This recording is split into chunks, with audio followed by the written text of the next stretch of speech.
Bienvenidos a El Relator Oscuro. Hoy vamos a explorar dos abismos, dos historias que a primera vista parecen no tener conexión. Una ocurrió a plena luz del día, en un acto de violencia espectacular y pública que paralizó a una ciudad. La otra, en la intimidad de una falsa amistad, culminó en un acto de brutalidad personal y silenciosa. De un lado, la guerra descarada de las pandillas, que disputan el control de las calles con ráfagas de fusil. Del otro, la guerra oculta contra las mujeres, una pandemia de odio que se disfraza de crimen pasional. Estas no son solo dos historias de asesinato, son el retrato de las dos caras de la muerte en Guatemala, dos realidades que florecen bajo la misma sombra, la de un Estado ausente y una justicia que casi nunca llega. Acompáñennos a examinar las profundidades de la masacre en la funeraria y el femicidio de Melissa Palacios.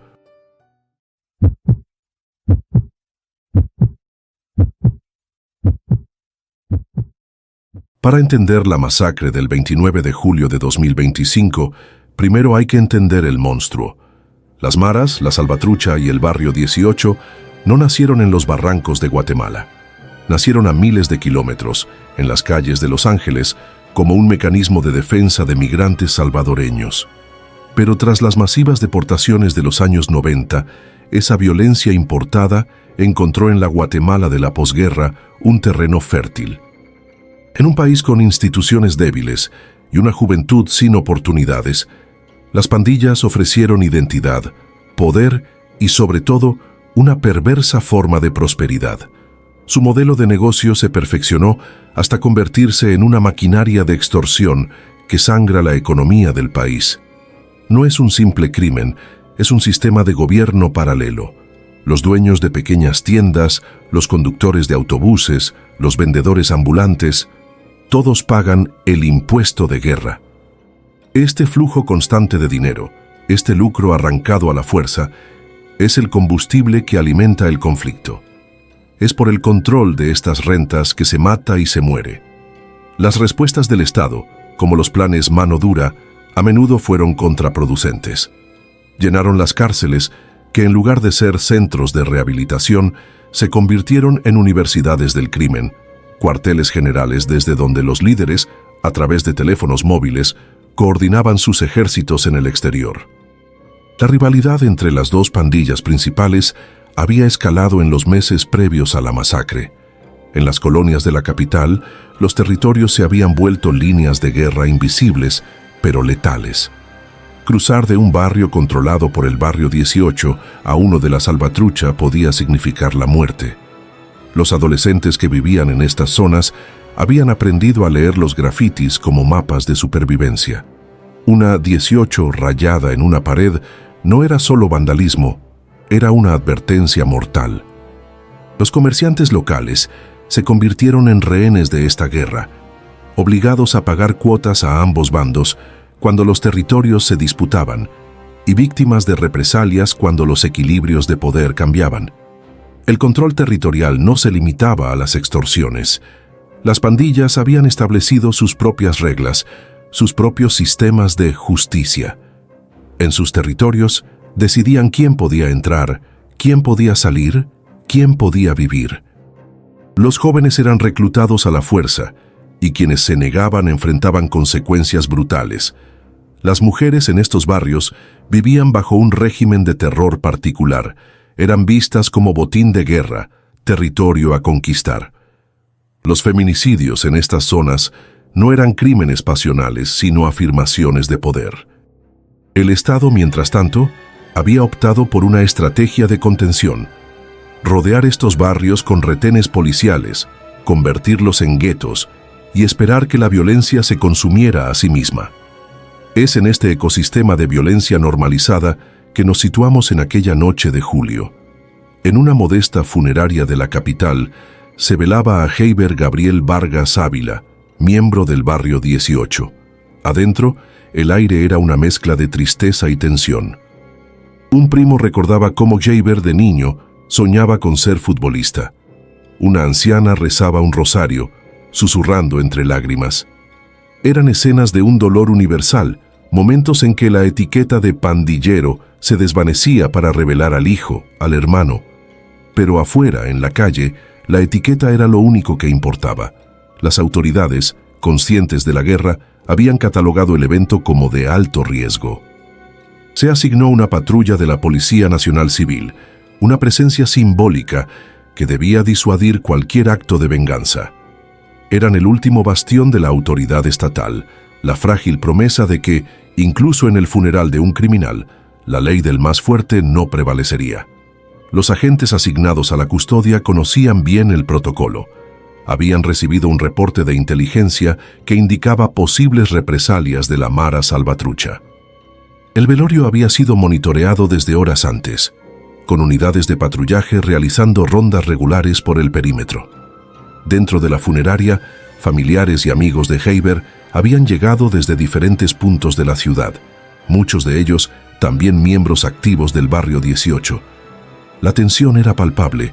Todos sabían que un funeral de pandillero era un blanco perfecto para un ataque enemigo. Los asistentes llegaban en pequeños grupos, verificando constantemente las calles, comunicándose entre ellos por teléfono para coordinar su seguridad. La decisión de los policías de abandonar su puesto nunca fue explicada oficialmente. Algunos testigos aseguran que recibieron una llamada en su radio y se marcharon apresuradamente. Otros sugieren que simplemente consideraron que su turno había terminado. Lo cierto es que su partida no pasó desapercibida para la red de vigilancia de la MS-13, que tenía informantes estratégicamente ubicados en las cercanías. En cuestión de minutos, la información había llegado a los planificadores del ataque. La funeraria estaba desprotegida, llena de objetivos de alto valor, y el momento perfecto para asestar un golpe devastador había llegado. La oportunidad que habían estado esperando se presentaba en bandeja de plata, pero la promesa se rompió. Testigos dicen que los agentes estuvieron un tiempo, observando, quizás aburridos. Luego, sin explicación alguna, se marcharon. Dejaron un vacío que la Mara Salvatrucha, con su red de informantes, no tardó en detectar. La oportunidad para asestar un golpe devastador a sus rivales estaba servida. La llegada fue un estruendo que desgarró la calma. El sonido de múltiples motocicletas acercándose a toda velocidad. Las puertas de la funeraria se abrieron de golpe. Eran varios hombres, sus rostros cubiertos, sus manos empuñando armas automáticas. Por un instante, el tiempo pareció congelarse. La confusión se transformó en pánico. Y entonces, el infierno. El estruendo de los disparos llenó el pequeño espacio, un sonido ensordecedor que se mezclaba con el de los vidrios rotos y los gritos de terror. La escena era de una brutalidad inimaginable. No había un objetivo. Todos eran el objetivo. Una mujer que intentaba proteger a su hijo fue alcanzada. Un joven que se escondía debajo de un banco fue acribillado. Las balas perforaron el ataúd, las paredes, los cuerpos. El ataque fue rápido, preciso y salvaje. En menos de un minuto, todo había terminado. Los asesinos huyeron con la misma velocidad con la que llegaron. El silencio que siguió fue casi tan aterrador como el ruido. Un silencio denso, pesado, roto, solo por los gemidos de los heridos y el llanto de los sobrevivientes.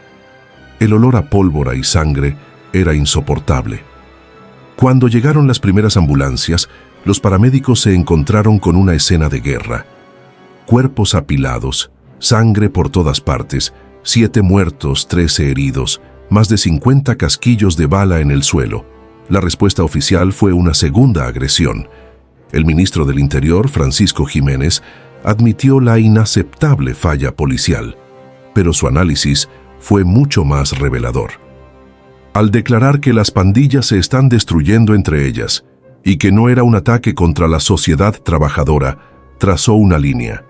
Creó 2 categorías de víctimas: los ciudadanos buenos, que merecen la protección del Estado, y los otros, los prescindibles, cuya muerte es simplemente un dato en la crónica de una guerra que el Estado ha decidido no pelear. Fue una abdicación en toda regla. Este evento no fue solo una masacre, Fue la demostración pública y descarada de un Estado fallido, un gobierno que ha perdido el monopolio de la violencia. La MS-13 no solo envió un mensaje a sus rivales, le envió un mensaje a toda Guatemala. Nosotros somos la autoridad ahora. Nosotros decidimos quién vive, quién muere, y ni siquiera el duelo los protegerá. El impacto psicológico es incalculable, una herida profunda en la confianza colectiva que tardará generaciones en sanar.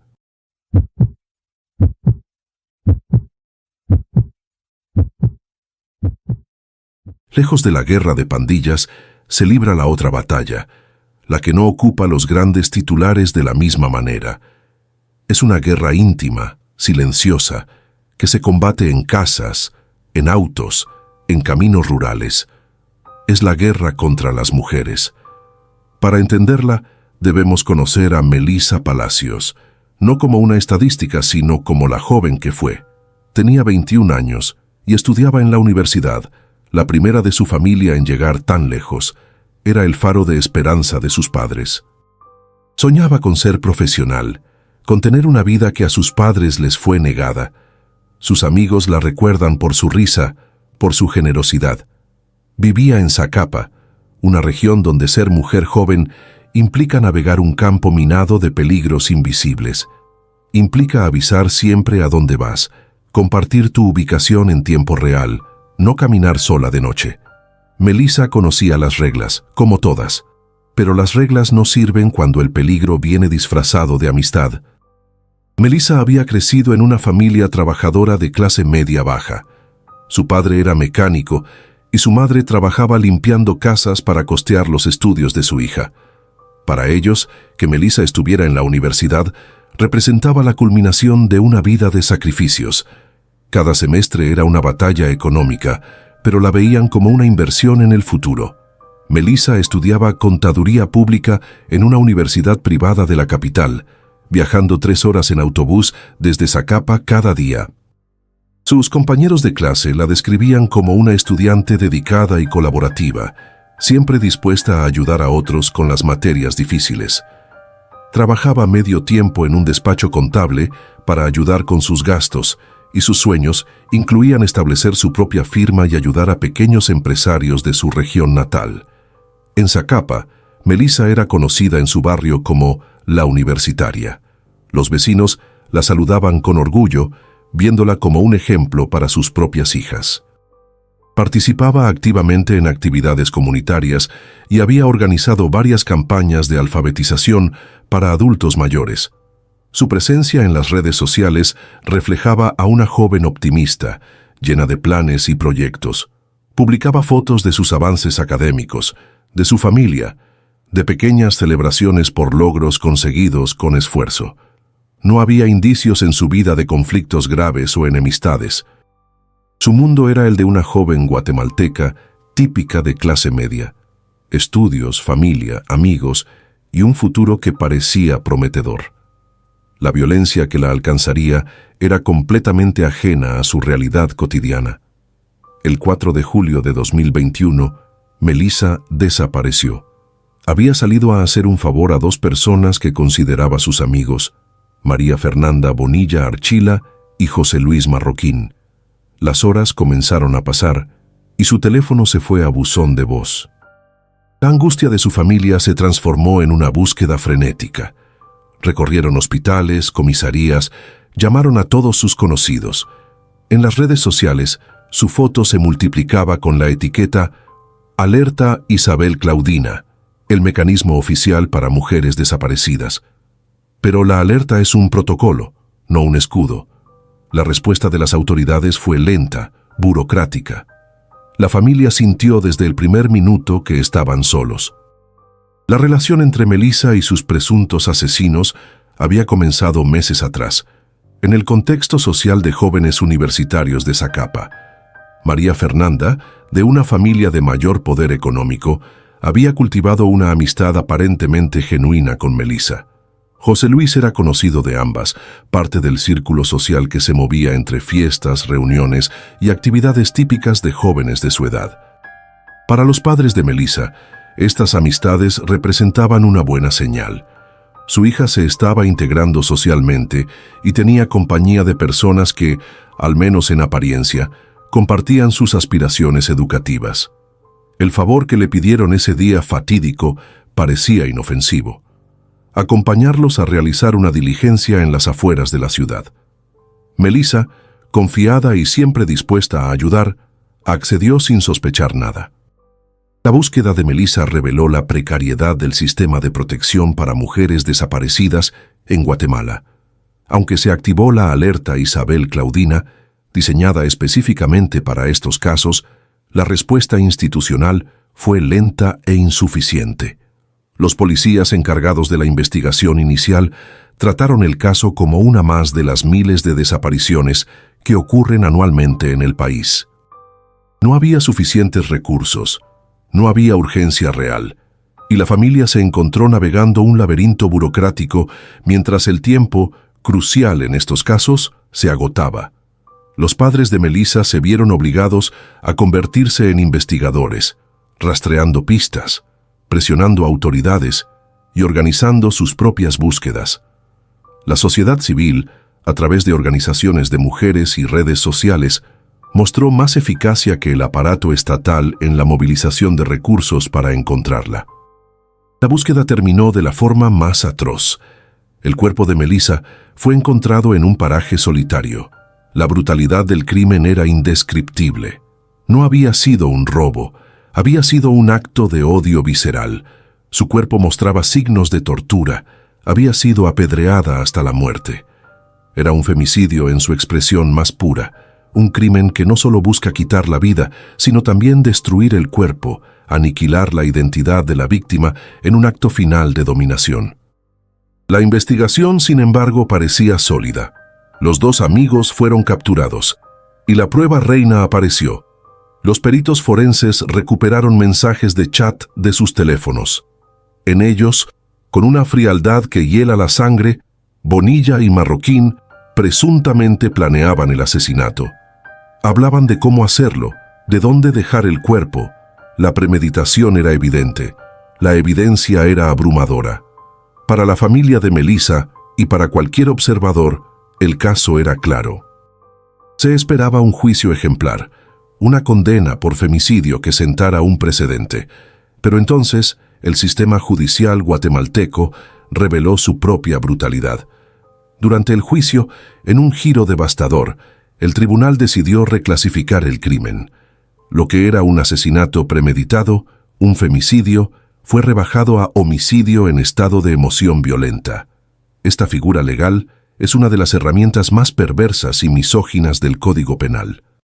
Implica que los asesinos no actuaron con malicia, sino que fueron cegados por una emoción tan poderosa que no pudieron controlarse. Insinúa de forma implícita que la víctima hizo algo para provocar esa emoción. Es una bofetada a la memoria de Melissa y una afrenta a todas las víctimas de violencia de género. El tribunal, al aceptar esta tesis, ignoró las pruebas, ignoró los chats, ignoró la tortura. Para la familia de Melissa, fue como verla morir de nuevo. Tuvieron que sentarse en una sala y escuchar cómo el sistema legal construía una narrativa que casi justificaba el asesinato de su hija. Su dolor se transformó en una lucha incansable. Apelaron la decisión, hablaron con la prensa, se convirtieron en activistas, se negaron a aceptar que la vida de su hija fuera reducida a una tecnicalidad legal diseñada para proteger a sus verdugos. La historia de Melissa no es un caso aislado, es el síntoma de una enfermedad social. En Guatemala, cientos de mujeres son asesinadas cada año, y un porcentaje ínfimo de esos crímenes llega a una condena justa. El caso de Melissa demuestra que el problema no es solo la falta de investigación, es un sistema judicial con una profunda parcialidad de género, que revictimiza a las mujeres y perpetúa un ciclo de impunidad. Es la violencia que ocurre a puerta cerrada, lejos de las cámaras, pero que es igual o más devastadora que la guerra que se libra en las calles, porque ataca el corazón mismo de la sociedad. La violencia espectacular de una masacre en un funeral y la brutalidad íntima de un femicidio. Dos historias, un mismo final, la impunidad. Ambos casos revelan las grietas profundas de un Estado que ha renunciado a su deber más básico: proteger la vida de sus ciudadanos. Un Estado que no puede controlar la guerra en sus calles, tampoco puede, o no quiere, detener la guerra que se libra contra sus mujeres. La sangre derramada en la funeraria y las lágrimas de la familia de Melissa son el testimonio de una misma tragedia, la de un país donde la vida de algunos, ya sea por su pertenencia a un grupo o por su género, vale menos que la de otros, y donde la justicia, para la mayoría, sigue siendo solo una palabra vacía. Producido por El Relator Oscuro. Hasta la próxima historia.